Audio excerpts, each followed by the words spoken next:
कशी असते वारी? वारी पाना फुटल्या गाईच्या कासेसारखी असते वारी. भक्तिरसाच्या धारा अखंड वाहत असतात, निर्मोही.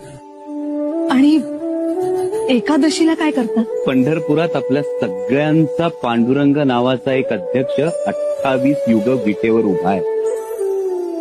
तो सगळ्यांना बोलवतो, सगळ्यांना पालवतो. मग अखंड हरिनामाचा जयघोष आसमंतात निनादतो आणि सगळे भेद विसरून वारकरी पांडुरंगाच्या भेटीला निघतात.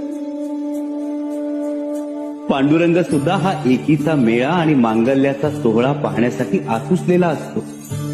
तो वारकऱ्यांवर अबीर उधळतो आणि वारकऱ्यांच्या मनातला भ्रम नाहीसा करतो, भेद नाहीसा करतो, काळोख नाहीसा करतो. Download ShareChat